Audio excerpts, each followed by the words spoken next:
할렐루야. 네, 감사합니다. 부흥의 기간 중에 있어요. 특별한 은혜를 또 사모하고 있습니다. 그런 은혜들 하나님께서 저와 여러분에게 주시는 그런 우리 진정한 부흥회가 될 수 있기를 원합니다. 우리 한번 서로 인사하죠. 만나서 반갑습니다. 잘 오셨습니다. 축복합니다. 네. 우리 표가 있어요. 하나님을 기쁘시게 성도를 행복하게 하는 교회. 그죠? 네. 그리고 하나님께는 영광이고 유세는 축복이 되는 성도. 그 밑에 누가 보면 10장 27절이라고 돼 있어요. 근데 이거는 오늘 우리 본문 말씀 중에 포함되어 있는 구절이죠. 그래서 어떻게 보면 이 말씀은 오늘 선포되는 말씀은 우리 교회의 주제와 같은 말씀이다라는 생각을 준비하면서 했어요. 그래서 오늘 본문을 통해서 여러 가지 주시는 말씀들이 있거든요. 여러 가지 말씀들이 저와 여러분들에게 주시는 하나님의 음성으로 들려질 수 있기를 또 주님의 이름으로 축복해 드립니다. 자, 오늘 본문의 25절에서 율법 교사가 예수님을 시험하기 위해서 이런 질문을 해요.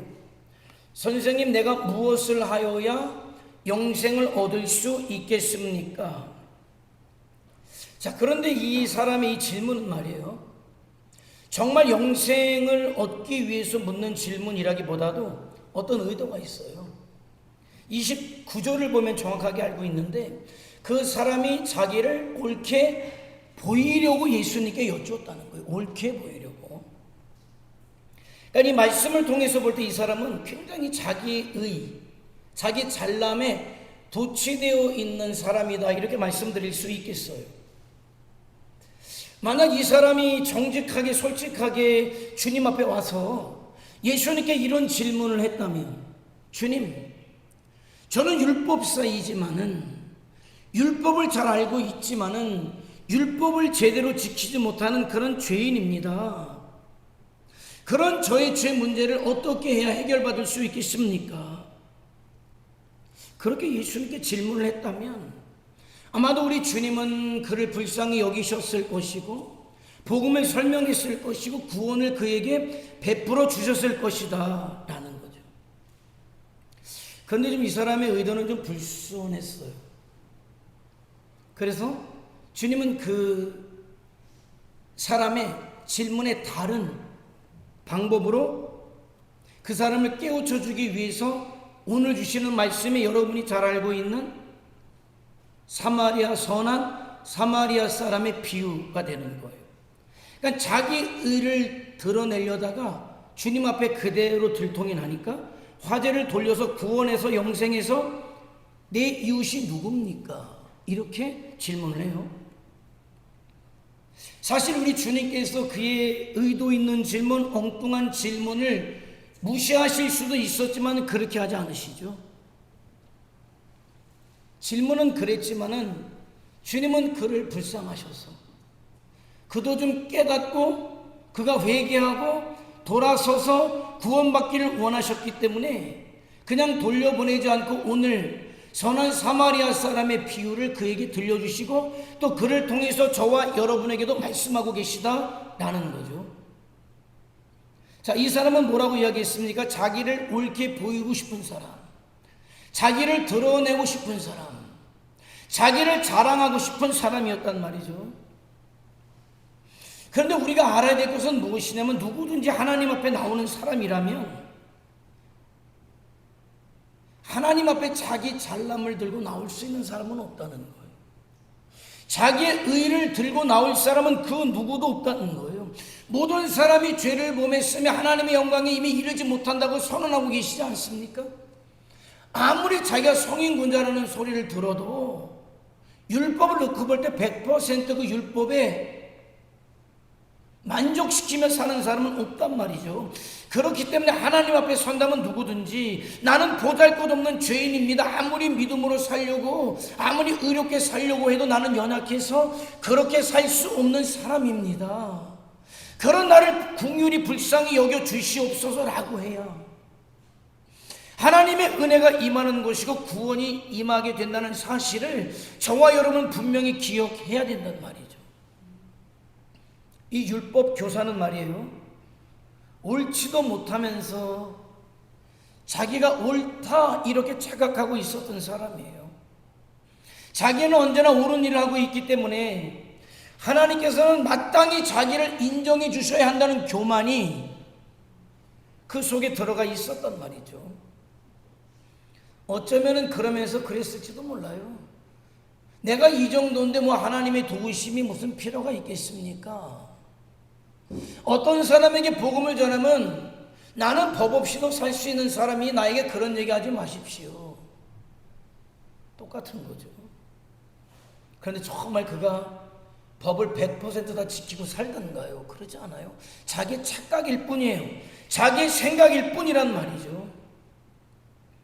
근데 그와 같은 사람에게 사실 대꾸의 가치도 없지만은 그 스스로의 실체, 그 정체를 깨닫게 하기 위해서 오늘 우리 주님이 선한 사마리아 사람의 비유를 들어서 그를 깨우쳐주고 계시다라는 거죠. 그렇다면 말씀은 말이죠, 그 말씀을 통해 나를 보는 거예요. 오늘 설교를 통해서 이 율법사를 지적하고자 함도 아니고 강도들에게 욕을 하고자 함도 아니고, 오늘 말씀을 통해 핵심은 무엇입니까? 그래서 오늘 말씀을 통해 말씀하고자 하시는 주님이 나에게 무엇을 말씀하고 있는지를 듣는 게 핵심인 거죠. 따라서 오늘 저는 이 시간에 이 말씀을 통해서 저와 여러분들의 삶을 돌아보고 또 우리 죄인의 모습을 발견하고 진정으로 회개할 기회를 갖고 삶의 변화와 축복을 가져올 수 있기를 주님의 이름으로 축원해 드립니다. 자, 오늘 본문에 등장하는 사람, 가장 먼저는 강도 맞는 사람이죠. 강도 맞는 사람? 신천지에서 비유를 푼다고 왜 강도 만나냐? 예루살렘을 떠나가서 여리고로 가니까 내려가다가, 그러니까 교회를 떠나가면은 강도 만난다. 아니, 그럼 갖다 코에 걸 수도 있지만 지금 그걸 얘기하는 게 아니에요. 누가 이웃인가에 대해서 너의 죄를 지적하기 위해서 주시는 말씀이니까 맥락을 봐야 돼요. 성경의 맥락을 난데없이 갖다 붙여서 내 마음대로 갖다 붙인 얘기 말고 우리 주님께서 말씀하시는 의도가 무엇인가를 봐야 돼요. 자, 강도를 만났다. 자, 그 강도 만나 쓰러져 있는 사람을 중심으로 세 부류의 사람이 지나가고 있어요. 자, 먼저 강도들, 여리고길에서 처참하게 다 거반 죽도록 만들어 놓았죠. 강도들, 이 강도들 차라리 없어야 할 존재들 아닙니까? 없어야 할 존재들. 또 한 부류의 사람이 지나가요. 제사장과 레위인들이죠. 그런데 무심코 지나갔다. 있으나 마나한 거죠. 있으나 마나한 거죠. 이 강도 만난 사람에게 있어서 이 강도들은 없어야 될 사람들. 그러나 제사장과 레위인은 이 강도 만난 사람이 볼 때 있으나 없으나 한 사람들. 그러나 강도 만난 사람에게 꼭 있어야 할 사람이 지나가고 있어요. 그에게 축복이 되었던 사람이 지나가고 있습니다. 그 누굽니까? 사마리아 사람이었다. 어떤 사마리아 사람이었다. 자, 먼저 강도들 30절에서 이렇게 말씀하죠. 30절 한번 다시 읽어볼까요? 시작.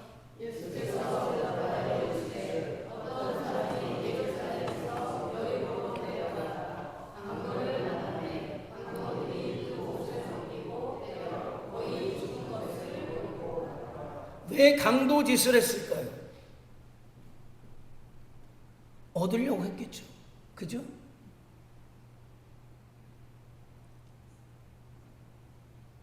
그 강도들에게 있어서 그 사람은 절대적으로 목적은 아니었어요. 수단이었죠.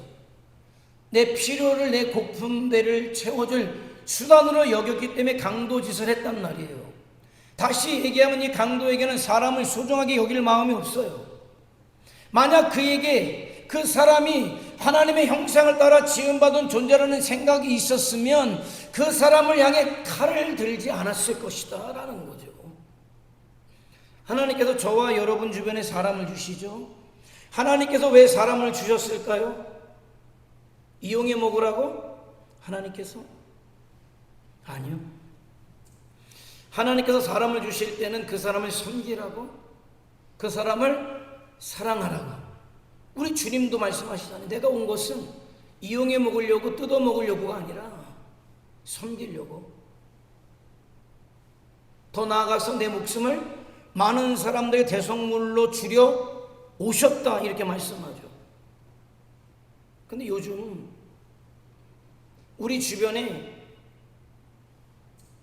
사람들을 보면은 그래서 사람을 사랑하고 섬기려는 사람보다는 서로가 서로를 이용해 먹고 등쳐먹고 수단 삼는 사람들이 많다는 것을 알게 돼요. 저는 오늘의 이 비유 앞에 놀랄 것을 하나 발견하게 됩니다. 그게 뭐냐면 자칫 잘못하면 이 강도는 다른 사람이 아니라 저고 여러분일 수 있다는 사실 앞에 놀란단 말이에요. 만일 우리가 내 인생길에서 지나치는 사람을 그가 누구가 됐든지 간에 그를 내 섬겨야 될 대상으로, 사랑해야 될 대상으로, 복음을 증거해야 될 대상으로 여기지 아니하고 내 어떤 이익을 위해서, 내 목적을 위해서 이용해야 될 수단으로 여겨진다면 나는 그 순간에 오늘 본문의 강도일 수밖에 없다는 사실을 저와 여러분이 깨달아야 한다 이 말입니다. 사실 이 강도에게 가장 필요했던 것이 무엇일까요? 26절, 27절이죠. 26절, 27절에 뭐라고 이야기하고 있습니까? 예수께서 이르시되 율법이 무엇이라고 했느냐? 하나님의 말씀은 무엇이라고 말씀하고 있느냐? 그럴 때 그가 얘기하죠. 내 마음을 다하며 목숨을 다하며 힘을 다하고 뜻을 다하여 주 너희 하나님을 사랑하고 또한 내 이웃을 내 자신과 같이 사랑하라 하였나이다. 강도들에게 정말 가장 중요했고 필요한 것이 있었다면 하나님 사랑과 이웃 사랑이었는데 그것이 없었다. 다시 얘기하면 저와 여러분에게 하나님 사랑과 이웃 사랑의 마음이 없다면 언제든지 저와 여러분도 강도가 될 수 있다는 사실을 기억해야 된단 말이죠. 자, 그러면 하나님을 사랑한다는 것이 어떤 의미가 있습니까? 자, 요거는요, 하나님을 사랑한다는 건 그 이전에 되어진 과정들이 있어요. 하나님이 나를 얼만큼 사랑하셨는가? 나를 구원하기 위해서 예수 그리스도를 보내주셨고 그분이 십자가 위에서 나를 위해 대속의 죽음을 당해주셨고 내가 믿음으로 말미암아 내가 지옥 죄인이 아니라 하나님의 자녀 삼아 주셨음을 깨달았기 때문에 하나님이 사랑하겠죠. 그죠? 그 이전 과정이 있었음을 여러분 알아야 돼요. 자, 그래서 하나님을 사랑하는 자들이 하는 게 있어요. 그것을 깨달았기 때문에 하나님을 사랑하는 사람들이 진정으로 드릴 수 있는 게 무엇입니까? 예배인 거죠. 그죠? 예배인 거예요.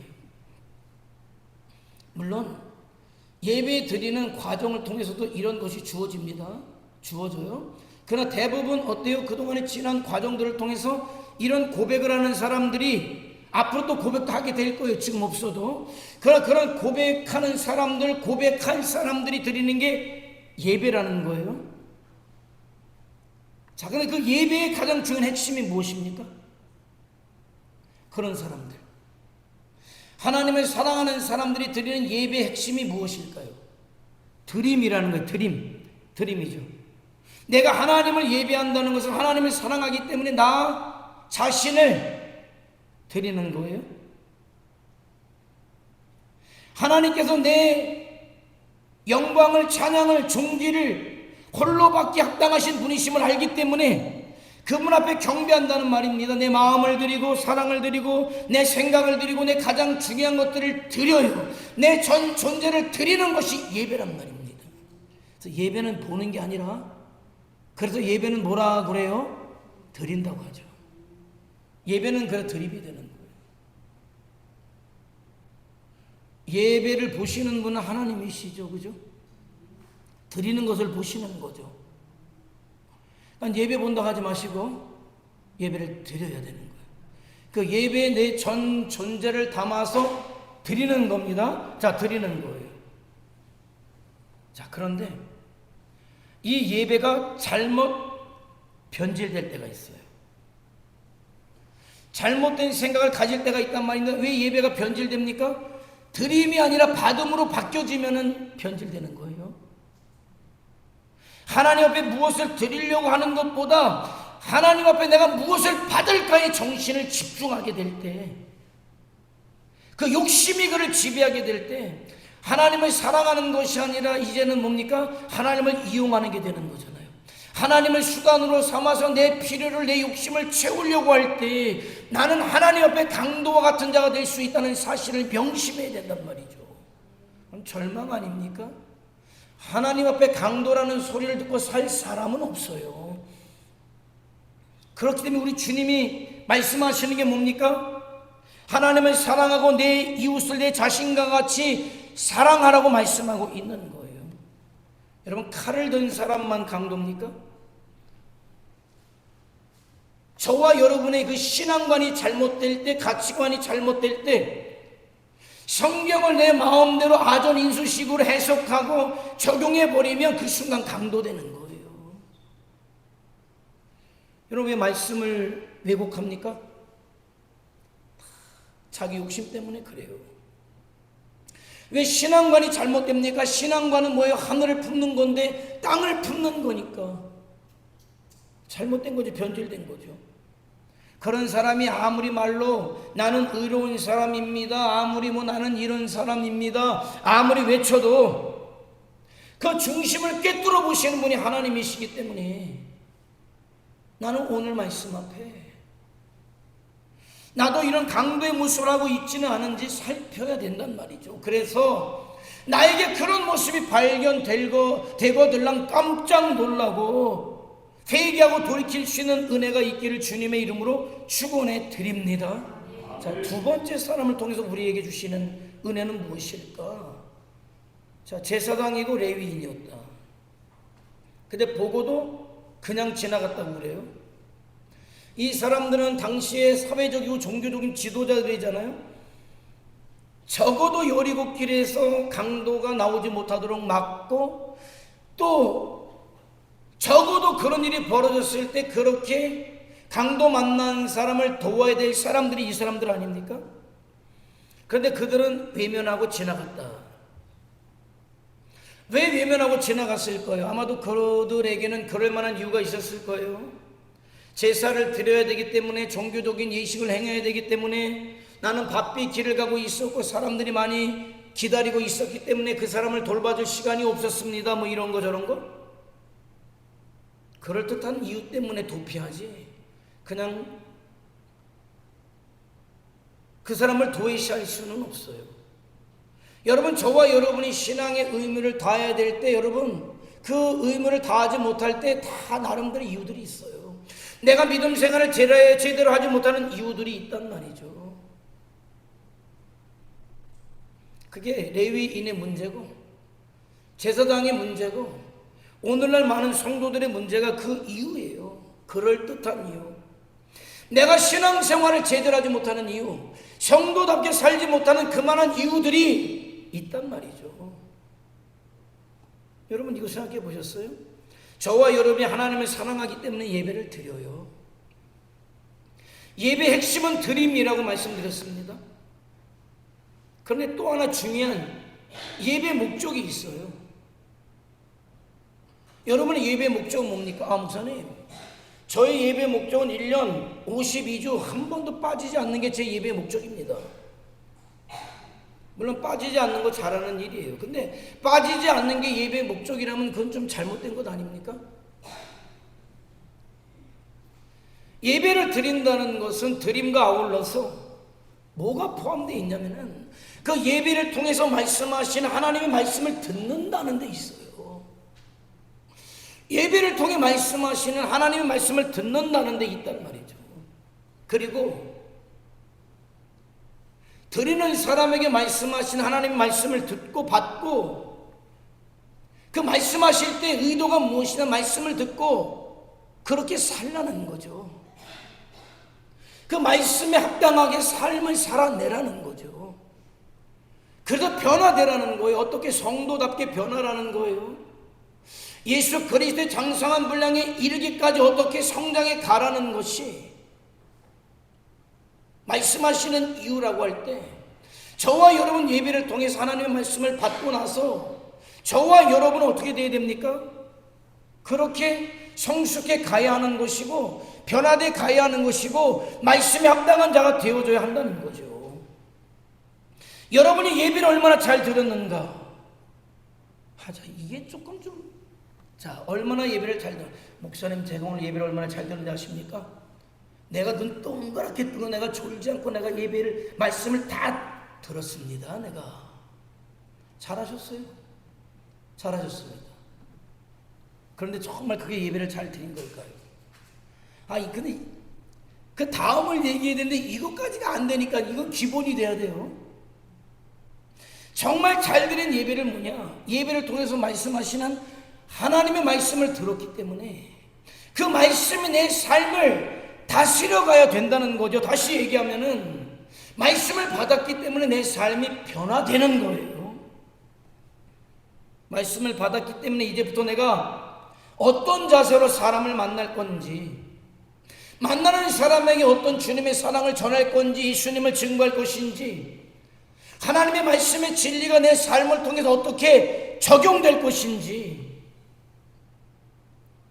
이게 바로 저와 여러분 예배를 잘 드렸느냐 그렇지 못했느냐를 결정하는 판단 기준이 된단 말이죠.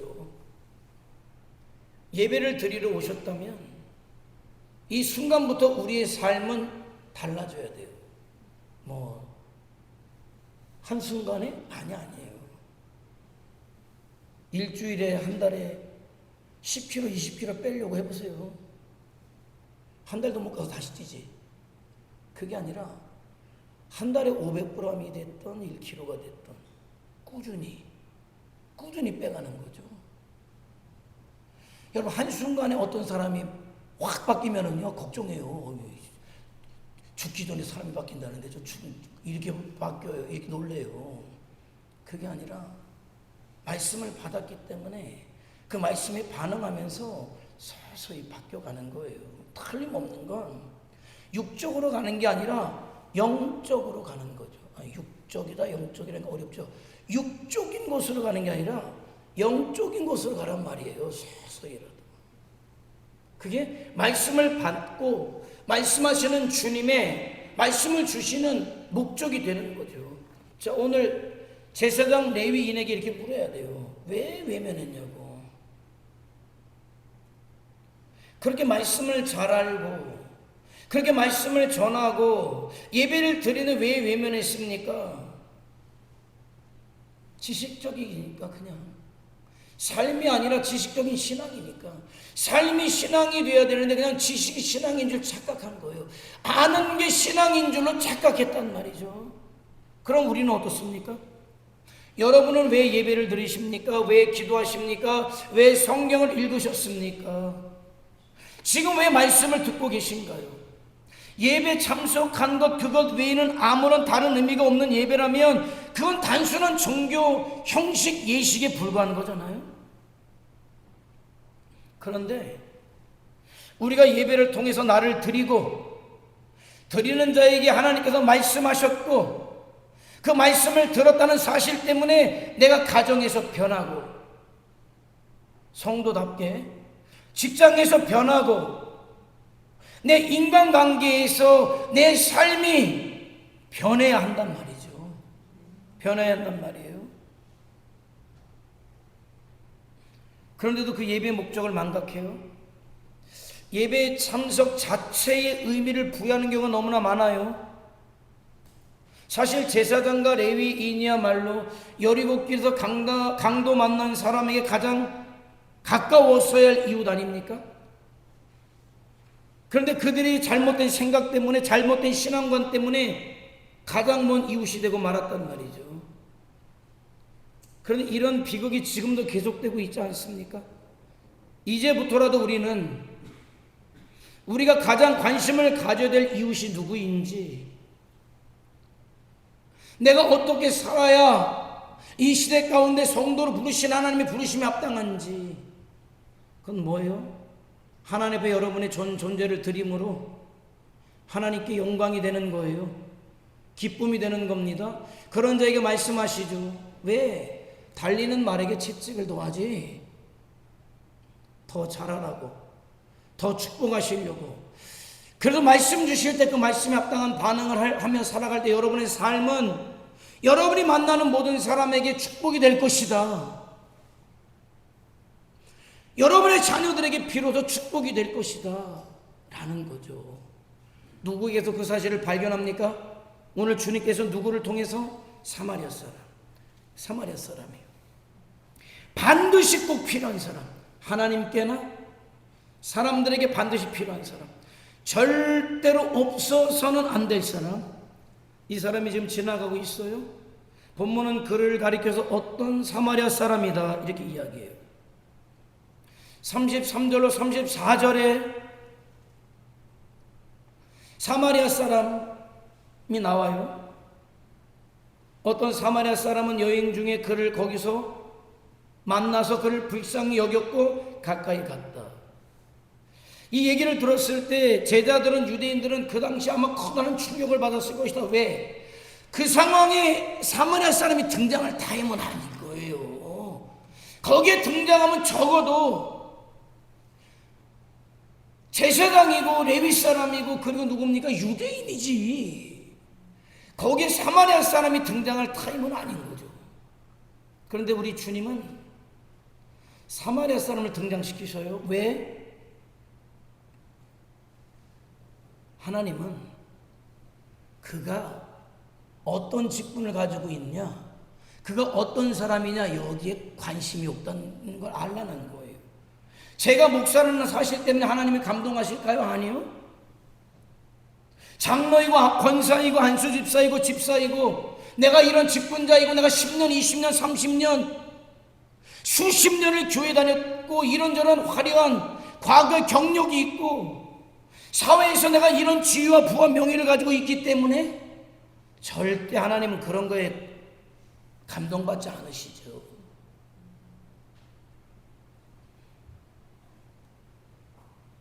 너가 지금 믿음의 삶을 살고 있느냐?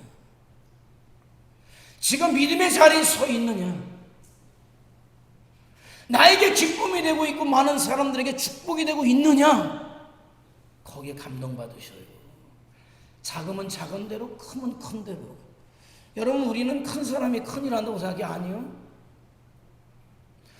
큰 사람은 큰 일을 통해서 하나님께 기쁨이고 영광이 되면 되고, 작은 사람은 작은 것을 가지고 하나님 앞에 기쁨이 되고 영광이 되면 똑같아요.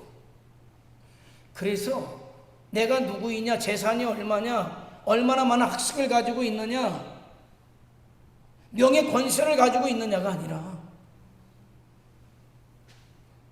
하나님께 지금 그래서 네가 기쁨이 되고 있느냐,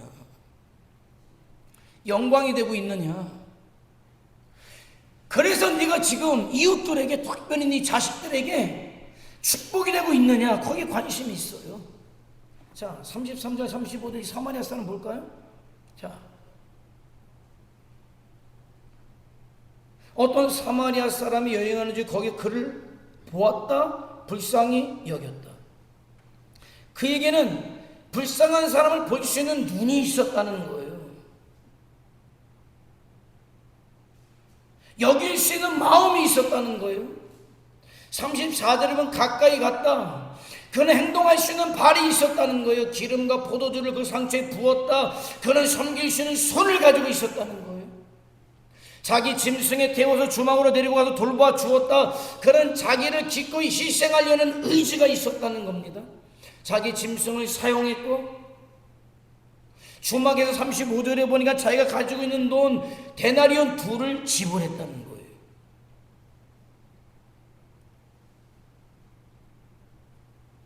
사랑하는 성도 여러분, 저와 여러분에게 요구하시는 것이 이 사마리아 사람의 삶이라니까. 하나님을 사랑하기 때문에, 구원받은 은혜가 얼마나 큰지 알기 때문에 이제는 주님 앞에 예배자로 서는 거예요. 드리는 자로 서는 거예요. 그런데 드리는 자를 하나님이 기뻐하시잖아요. 그게 말씀하시잖아요. 축복하시잖아요. 그래서 그 삶이 변함으로 그 삶을 통해서 수많은 사람들에게 영향력을 주는 사람이 되는 거죠. 어떤 사람? 축복의 사람이 되는 거예요. 저와 여러분이 그래서 이제는 이웃을 바라볼 때 수단이 아닌 목적으로 여길 수 있는 은혜가 있기를 원합니다. 주님의 마음을 품고 주님의 눈을 가지고 보고 느끼고 주님의 사랑을 가지고 가서 행하는 자들이 마침내 저와 여러분이 되기를 원한단 말이죠. 하나님께서 저와 여러분을 부르실 때에 강도로 부르시지 않았어요. 있으나 없으나 한 제사장과 레위인으로 부른 것이 아니라 꼭 이 시대에 필요한 사람, 하나님께서 기뻐하실 사람, 영광 받으실 사람, 수많은 사람들에게 축복이 되는 사람으로 이 시대 선한 사마리아 사람과 같이 저와 여러분을 부르셨다는 사실을 분명히 깨달아서 마침내 이 시대에 우리 천주교회 모든 성도들이 하나님께 기쁨이 되고 영광이 되고 수많은 사람들에게 축복이 되는 삶을 살아갈 수 있기를 주님의 이름으로 축원해 드립니다.